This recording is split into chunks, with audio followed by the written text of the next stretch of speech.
Welcome to the best ongoing anime shows of 2023 part 2। इस series का first part इतना बड़ा हिट होने के बाद इसका पार्ट 2 लाना तो बनता था। तो एनिमे के इस थर्ड फेज में जो जुलाई मंथ से स्टार्ट हो चुका है, अब तक 40 से भी ज्यादा एनिमे शोज रिलीज हो चुके हैं और उनमें से मैंने आपके लिए 10 सबसे बेस्ट शोज लाए हैं जो आप इस समर सीजन चेकआउट कर सकते हो। आरिगातो आरिगातो आरिगातो दत्ते बायो आरिगातो आरिगातो ना। तो सबसे पहला शो है डार्क गैदरिंग।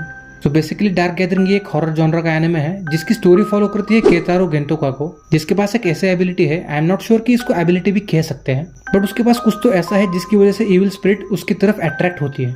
केतारो पास्ट में कुछ ऐसी चीजें करता है जिसकी वजह से उसे कर्स मिलता है और उसी की वजह से वो किसी भी हॉन्टेड प्लेस में जाने से डरता है। उसके बाद केतारो एक छोटी लड़की से मिलता है जिसके पास एक ऐसी एबिलिटी होती है जिससे वो किसी भी इविल स्पिरिट को पकड़ सकती है, उनको डिस्ट्रॉय कर सकती है। और केतारो से मिलने के बाद वो उससे प्रॉमिस करती है कि वो उसके कर्ज को मिटा के रहेगी। दिखने में तो वो छोटी सी बच्ची बहुत ही स्वीट एंड सिंपल दिखती है, बट जो वो चीजें करती है वो काफी ज्यादा ब्रूटल होती है, जिसकी वजह से आपके मन में हमेशा से एक सेंस ऑफ डाउट रहता है कि ये लड़की सच में अच्छी है या अच्छे होने का दिखावा कर रही है। इस शो में हमें कुछ इविल स्पिरिट्स भी दिखाई गई है, बट उनसे उतना डर नहीं लगता। बट जो साउंड इफेक्ट उन्होंने उस पर्टिकुलर टाइम पे ऐड किए हैं वो काफी ज्यादा इफेक्टिव लगते हैं। जैसे कि शो का कोई कैरेक्टर या फिर कोई इविल स्पिरिट स्क्रीम करती है और उस टाइम जो वॉइस और साउंड इफेक्ट यूज किया है वो उस पर्टिकुलर सिचुएशन की इंटेंसिटी फील करवाता है।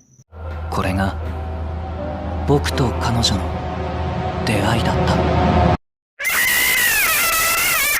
तो इस शो ने स्पेशली साउंड डिपार्टमेंट में काफी बढ़िया काम किया है। तो अगर इस शो के प्लॉट के बारे में बात करें तो इस शो का प्लॉट इतना ज्यादा इंगेजिंग है कि आपको अगला एपिसोड देखने में मजबूर कर दे। अब तक जितने भी एपिसोड्स आए हैं उनको देखने के बाद भी आप इस लड़की को फिगर आउट नहीं कर पाओगे कि ये अच्छी है बुरी है। एक एपिसोड देखने के बाद ऐसा लगता है कि ये लड़की बहुत अच्छी है और अगला एपिसोड देखने के बाद ऐसा लगता है कि इससे बुरा कोई है ही नहीं, जिसकी वजह से आपके मन में एक सेंस ऑफ अनसर्टेनिटी क्रिएट होती है और ये चीज शो के फेवर में काम करती है। तो अब तक इस शो के जितने भी एपिसोड्स आए हैं वो काफी प्रॉमिसिंग है। तो अगर आप हॉरर जॉनर में इंटरेस्टेड हो तो आप इस शो को चेकआउट कर सकते हो। तो अगला एनिमे है रुरोuni केंशिन।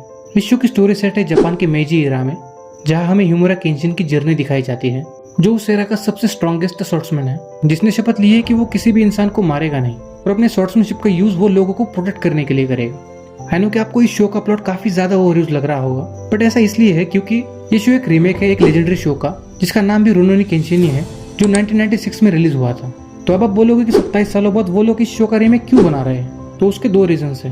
तो पहला रीजन ये है कि जो 1996 वाला वर्जन है वो लोगों के बीच में काफी ज्यादा पॉपुलर है, बट उसका जो एनिमेशन है वो काफी ओल्ड हो चुका है। तो अपने फैंस को एक बेटर एनिमेशन क्वालिटी प्रोवाइड करने के लिए उन्होंने इस शो का रीमेक बनाया होगा। और दूसरा रीजन ये है कि ये दोनों शो जिस ओरिजिनल मांगा पे बेस्ड है उस मांगा को ये शो पूरा अडेप्ट करने वाला है। अगर आपने इस शो का 1996 वाला वर्जन देखा है तो आपको पता होगा कि उस शो की जो एंडिंग थी वो मांगा से अलग थी और ये वाला जो रीमेक है वो पूरे मांगा को अडेप्ट करने वाला है। तो इस शो को लीडिंग फिल्म्स एनिमेट कर रहा है और अब तक के स्टूडियो इस शो में 90s की वाइब क्रिएट करने में कुछ हद तक कामयाब हुआ है with better quality of animation. तो अगर आप रुरोuni केंशिन इस लेजेंडरी शो के फैन हैं और अगर आपको इस शो के मांगा की रियल एंडिंग देखनी है तो आप इस शो को चेकआउट कर सकते हो। तो अगला एनिमे शो है माय हैप्पी मैरिज। बहुत सारे लोग इस शो को नहीं जानते होंगे, बट ये शो काफी बढ़िया है।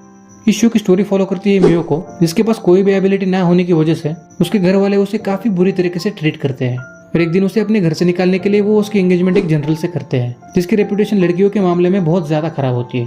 बट जब वो एक्चुअली उस इंसान से मिलती है तब उसे पता चलता है कि वो इंसान असल में काफी ज्यादा अच्छा है। और जैसे जैसे शो की स्टोरी आगे बढ़ती है वैसे वैसे उन दोनों के बीच का रिलेशनशिप डेवलप होता जाता है। सो बेसिकली ये एक इमोशनल एनिमे है जो आपको फील गुड का एक्सपीरियंस देगा, बट इमोशनल एस्पेक्ट के साथ साथ ये शो हमें फैमिली पॉलिटिक्स भी दिखाता है जो इस शो के प्लॉट को एक न्यू एंगल देता है। तो ओवरऑल ये एक हार्ट वार्मिंग शो है जिसमें आपको रिलेटेबल कैरेक्टर्स और उनके जेन्युइन इमोशंस देखने को मिलेंगे।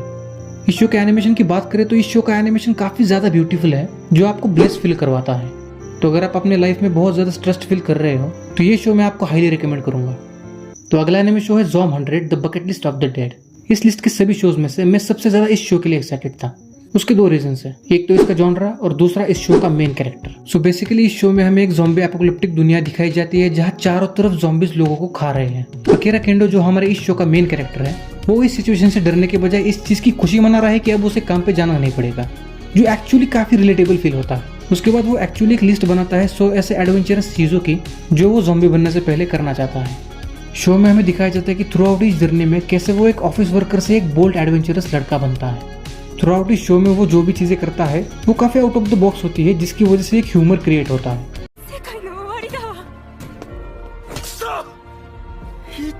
したら誰か助け。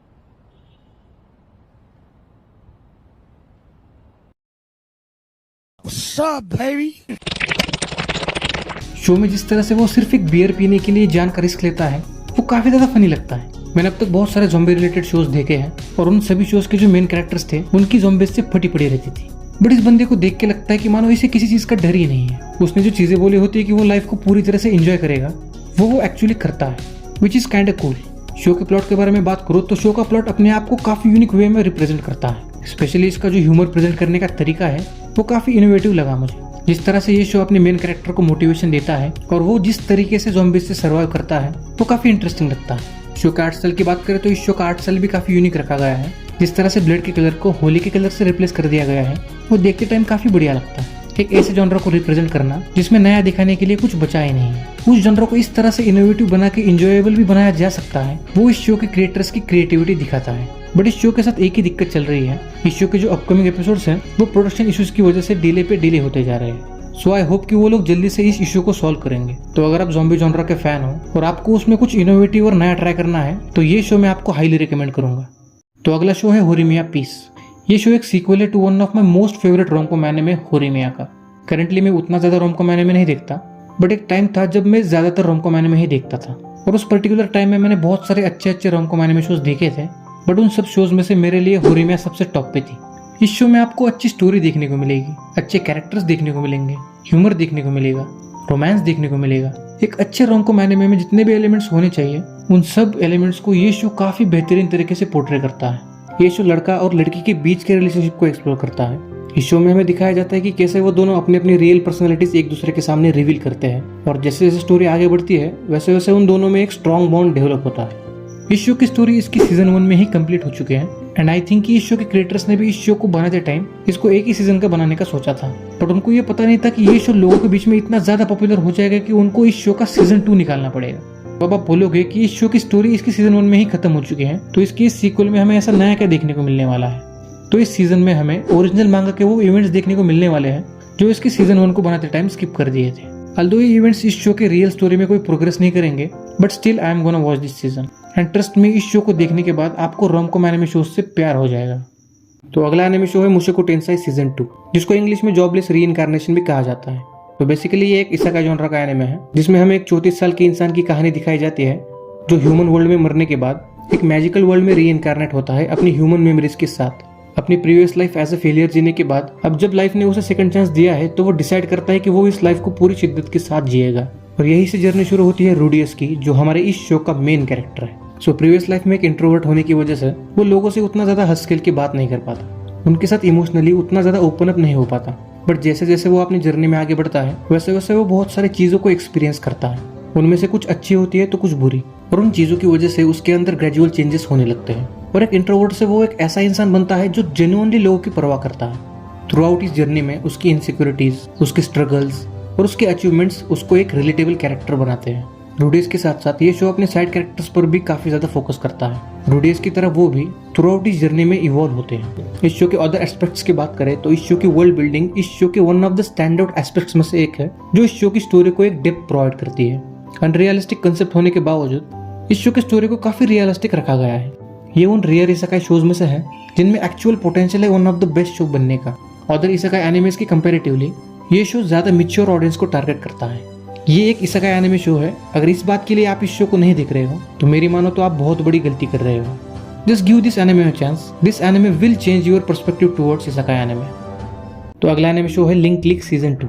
जो लोग नहीं जानते उनको बता दो कि ये एक चाइनीज एनिमे है जिसमें हमें दो लड़कों की कहानी दिखाई जाती है जिनमें से एक के पास एक ऐसी एबिलिटी होती है जिसका यूज करके वो किसी के भी फोटो में ट्रैवल कर सकता है और दूसरा उस पर्टिकुलर फोटो के फ्यूचर को प्रेडिक्ट कर सकता है। सो बेसिकली ये एक टाइम ट्रैवल एनिमे है जिसमें आपको अनकाउंटेबल मिस्ट्रीज एंड ट्विस्ट देखने को मिलेंगे। शो के स्टार्टिंग के कुछ एपिसोड्स में आपको ऐसा लगता है कि आप एक स्लाइस ऑफ लाइफ एनिमे देख रहे हैं, पर जैसे ही शो अपनी मिस्ट्रीज रिवील करता है तब आपको ऐसा लगेगा कि आप एक अलग ही शो देख रहे हो। शो के विजुअल्स की बात करें तो विजुअली भी ये शो काफी ज्यादा स्टनिंग है। इस शो को देखते टाइम आपको ऐसा लगेगा ही नहीं कि आप एक चाइनीज एनिमे देख रहे हो। इस शो की इमोशनल डेप्थ इस शो को other mystery thriller anime shows से अलग बनाती है। मैंने अपने प्रीवियस वीडियो में इस शो के ऊपर डिटेल में बात की है, तो अगर आपको इस शो में इंटरेस्ट है तो आप मेरा वो वीडियो चेकआउट कर सकते हो। तो अगला एनिमे शो है बुंगो स्ट्रे डॉग्स सीजन 5। ये show one of the most underrated shows में से एक है। इस शो की स्टोरी, इसका एनिमेशन, इसके कैरेक्टर्स और ओवर द ईयर्स चली आ रही इस शो की कंसिस्टेंसी काफी ज्यादा अप्रिशिएटेबल है। इस साल इस शो का दूसरा और टोटल 5वां सीजन रिलीज हो चुका है। बहुत सारे अच्छे शोज को भी इतने ज्यादा सीजन्स नहीं मिलते जो इस शो को मिले। इस शो की स्टोरी सेट है एक ऐसे वर्ल्ड में जहां माफिया के पास सुपरनेचुरल एबिलिटीज है और उन एबिलिटीज का यूज वो लोग क्राइम्स करने के लिए करते हैं और उन क्राइम्स को सॉल्व करने के लिए गवर्नमेंट की अलायंस से एक स्पेशल डिटेक्टिव एजेंसी फॉर्म की जाती है जिनमें ऐसे मेंबर्स होते हैं जिनके पास सुपरनेचुरल एबिलिटीज होती है जिनका यूज वो लोग क्राइम सॉल्व करने के लिए करते हैं। ये बस एक इस शो का बेसिक प्रीमाइस है। इसके कंपैरेटिवली इस शो का प्लॉट लाख गुना बढ़िया है, बट मैंने इस शो का सिर्फ बेसिक प्रीमाइस इसलिए बताया क्योंकि मैं चाहता हूँ कि आप इस शो को खुद एक्सपीरियंस करें। इस शो के प्लॉट के बारे में बात करें तो इस शो का प्लॉट काफी ज्यादा एंगेजिंग है जिसमें आपको बहुत सारे ट्विस्ट एंड टर्न्स देखने को मिलेंगे। बट शायद आप में से कुछ लोगों को ये शो पसंद ना आए, बट इस शो का एक कैरेक्टर आपको डेफिनेटली पसंद आएगा और उसका नाम है ओसामू डाजा है। आपने इस कैरेक्टर को किसी न किसी रील में या किसी न किसी वीडियो में जरूर देखा होगा। ये शो आज जितना भी पॉपुलर हुआ है उसके पीछे इस कैरेक्टर का एक सिग्निफिकेंट रोल है। जब आप खुद इस शो को देखोगे तब आप ऑटोमेटिकली समझ जाओगे कि मैं क्या कह रहा था। वेल ये शो इतना ज़्यादा डिजर्विंग है कि इसके ऊपर मैं एक सेपरेट वीडियो बना दूंगा। तो अगला एनिमे शो है bleach 1000 Years of Blood War part 2। Honestly मुझे आपको इस एनिमे के बारे में ज़्यादा कुछ बताने की ज़रूरत है नहीं क्योंकि आप ऑलरेडी इस एनिमे के बारे में जानते हो। अगर आप में से कोई है जो इस एनिमे के बारे में नहीं जानता तो उनको बता दो कि ये शो 2000s के टाइम से top 3 biggest anime shows of all time का हिस्सा है। ये शो पहले से ही ओजी था, पर जब से इस शो ने पिछले साल वापसी की है तब से ये शो एक अलग ही लेवल पर जा चुका है। इसके फाइटिंग सीन्स, इसकी स्टोरी, इसका एनिमेशन सब एकदम गॉड टायर का हो चुका है। Bleach 1000 Years of Blood War part 1 और bleach 1000 Years of Blood War part 2। Bleach के ये 2 सीजन्स इतने ज्यादा फ्लॉलेस है कि मेरे मन में ये 2 सीजन्स ब्लीच के पहले 16 सीजन से ज्यादा सुपीरियरिटी होल्ड करते हैं। इन 2 सीजन्स को देखते टाइम ऐसा लगता है मानो आप कोई मूवी देख रहे हो। ब्लीच ये शो हमेशा से ही अपने पावर अप्स के लिए जाना जाता है और अभी जो bleach 1000 Years of Blood War part 2 ongoing है उसमें इचिगो जो कि इस शो का मेन कैरेक्टर है एक ऐसी पावर ऑब्टेन करने वाला है जो इस शो की सबसे ग्रेटेस्ट पावर होने वाली है और वो पर्टिकुलर मोमेंट नारुतो के ब्रायन मोड के और लूफी के गियर 5 के लेवल का होने वाला है जिसको आपको बिल्कुल भी मिस नहीं करना चाहिए। और अभी जो 1000 Years of Blood War arc चल रहा है वो इस शो का फाइनल आर्क होने वाला है जिसमें अभी और 2 सीजन आने वाले हैं। सो एज एनिमे फैन आप ऐसे लेजेंडरी एनिमे शो की एंडिंग मिस नहीं करना चाहोगे। So go and watch Bleach 1000 Years of Blood War। तो अगला एनिमे शो है जुजुत्सु काइसन सीजन 2 और जुजुत्सु काइसन का सीजन 2 लगभग 2 सालों बाद रिटर्न कर रहा है। इस सीजन के रिलीज होने से पहले ही लोग इस सीजन के लिए काफी ज्यादा एक्साइटेड थे बिकॉज ये सीजन गोजो के पास्ट के ऊपर फोकस करने वाला था। गोजो का पास्ट आर्क देखने से पहले मैं भी बाकी लोगों की तरह गोजो के लिए ही सबसे ज्यादा एक्साइटेड था, बट अब जब मैंने इस पूरे आर्क को देख लिया है my opinion is kind different because one character is impressed me more than Gojo. जब इस पर्टिकुलर सीजन का ट्रेलर रिलीज हुआ था तब मोस्ट ऑफ द ऑडियंस सिर्फ गोजो के लिए एक्साइटेड थी, बट कुछ लोग ऐसे भी थे जो एक और कैरेक्टर के लिए एक्साइटेड थे और उस कैरेक्टर का नाम है तोजी फुशिगोरो जिसको लोग द बिग डैडी भी कहते हैं। और यही वो कैरेक्टर है जिसने मुझे इस सीजन में गोजो से ज्यादा इंप्रेस किया है, the man who nearly killed Gojo. Jujutsu Kaisen इस शो ने गोजो को हमारी नजरों में इतना ज्यादा इमोर्टल बना दिया है जिसकी वजह से अगर किसी कैरेक्टर ने उसके ऊपर अटैक किया या फिर उसे इंजर्ड किया तो उस पर्टिकुलर कैरेक्टर का इम्पैक्ट उस शो पे और हम पे बहुत ज्यादा पड़ता है। और वही तोजी के केस में मेरे साथ हुआ। Toji Fushiguro the man who nearly killed Gojo, but I said nearly because Gojo is absolute.